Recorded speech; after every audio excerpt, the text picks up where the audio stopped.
रावण की सेविका त्रिजटा क्यों बनी सीता की माता। दोस्तों, माता सीता ने कहा, इस अवस्था में मुझे क्या करना है, इससे अच्छा तो मृत्यु उत्तम है। त्रिजटा ने कहा, देखो और सोचो, इसका अर्थ यह हुआ तुम्हें अपने रघुवंशी पति के प्रेम और बल पर विश्वास नहीं है। सीता जी ने कहा, यह क्या तुम कह रही हो त्रिजटा, तीनों लोक में वही तो हैं, इसे मैं तो क्या पूरे संसार विश्वास करता है। त्रिजटा ने कहा, तुम्हें इतना विश्वास है तो मृत्यु की कामना क्यों कर रही हो। जिस पापी ने तुम पर अत्याचार किया, क्या उसका अंत अपनी आँखों से नहीं देखोगी।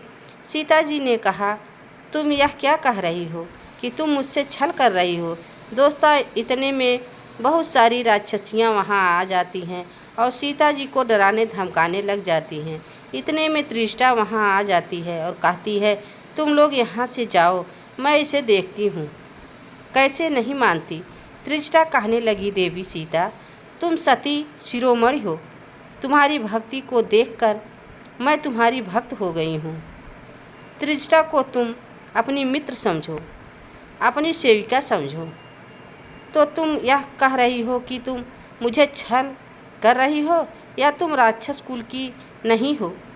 त्रिजटा ने कहा, हूँ तो राक्षस कुल की, पर राक्षसों में एक भावना होती है, स्त्री में एक ममता होती है।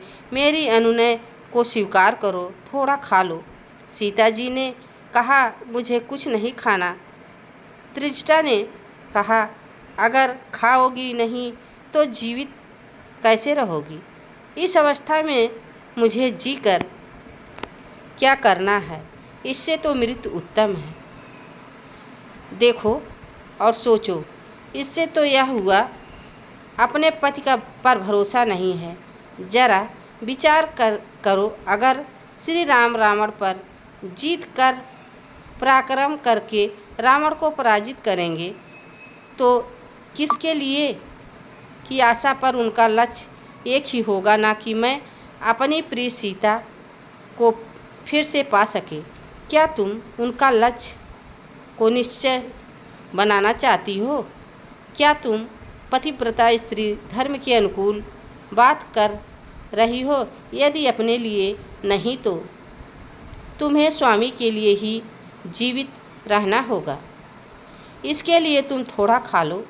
सीता जी ने कहा, लेकिन मैं राजभोग नहीं खा सकती, इस पापी देश का अन्न ग्रहण नहीं कर सकती। मेरे पति केवल कंदमूल फल फूल खाते हैं। त्रिजटा ने कहा, ये तुमने स्त्री धर्म के अनुकूल बात कही है। मैं तुम्हारे लिए कंदमूल फल फूल लेकर आऊँगी। सीता ने पूछा, कहाँ से।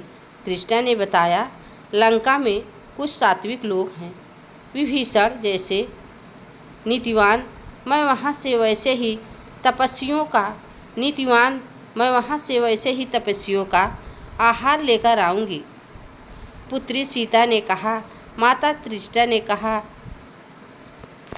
हाँ पुत्री, मेरे पास कोई संतान नहीं है, तेरे जैसे आदर्श पुत्री को पाकर मैं धन्य हो गई हूँ। सीता ने माँ कहकर त्रिजटा के गले लग गई। एक समय की बात है, मर्यादा पुरुषोत्तम श्री राम रावण का वध करके भाई लक्ष्मण भगवती सीता के साथ अयोध्या वापस आ गए। अयोध्या को एक दुल्हन की तरह सजाया गया और उत्सव मनाया जा रहा था।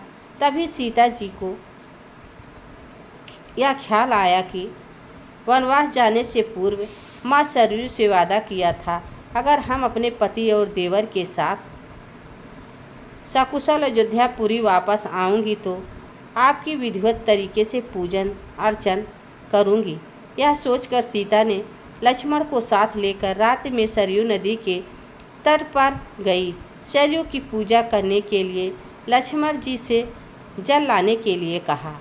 लक्ष्मण जी जल लाने के लिए घड़ा लेकर सरयू में उतर गए। जल भर ही रहे थे कि तभी सरयू नदी से एक आघासुर नाम का राक्षस निकला, जो लक्ष्मण जी को निगलना चाहता था। लेकिन तभी भगवती सीता ने यह दृश्य देखा और लक्ष्मण जी को बचाने के लिए माता सीता ने अघासुर के निगलने से पहले लक्ष्मण को निगल गई। लक्ष्मण को निगलने के बाद सीता जी का सारा शरीर जल बनकर गल गया। यह दृश्य पवन सुत जी देख रहे थे, जो अदृश्य रूप से सीता जी के साथ सरयू तट पर आए थे। उस तन रूपी जल को श्री पवन सुत जी ने घड़े में भरकर श्री राम के समक्ष लाए और सारी घटना से घटित यह सब पवन सुत जी श्री राम जी को बताई। मर्यादा श्री राम जी हंसकर बोले, हे मारुति सुत, सारे राक्षसों का वध तो मैंने कर दिया, लेकिन यह राक्षस मेरे हाथों से मरने वाला नहीं है। इसे भगवान भोलेनाथ का वरदान प्राप्त है कि जब त्रेता युग में सीता और लक्ष्मण का तन एक तत्व में बदल जाएगा तो उसी तत्व के द्वारा इस राक्षस का वध होगा और वह तत्व रुद्र अवतारी पवन सुत द्वारा अस्त्र रूप में प्रयुक्त किया जाए। सो पवन सुत जल को सरयू नदी में अपने हाथों से प्रवाहित कर दो। इस जल से सरयू के जल में मिलने से अघासुर का वध हो जाएगा और सीता तथा लक्ष्मण अपने शरीर को प्राप्त कर सकेंगे। पवन सुत जी ने घड़े के जल को गायत्री मंत्र को अभिमंत्रित करके सरयू नदी में डाल दिया। घड़े का जल ज्यों ही सरयू नदी में मिला, त्यों ही सरयू नदी में भयंकर ज्वाला जलने लगी। इस ज्वाला में अघासुर जलकर भस्म हो गया और सरयू माता ने पुनः सीता माता और लक्ष्मण को नवजीवन प्रदान किया। दोस्तों, आशा करती हूँ यह कहानी आप सबको पसंद आई होगी। तब तक के लिए राधे राधे, जय सिया राम, जय श्री राम, धन्यवाद।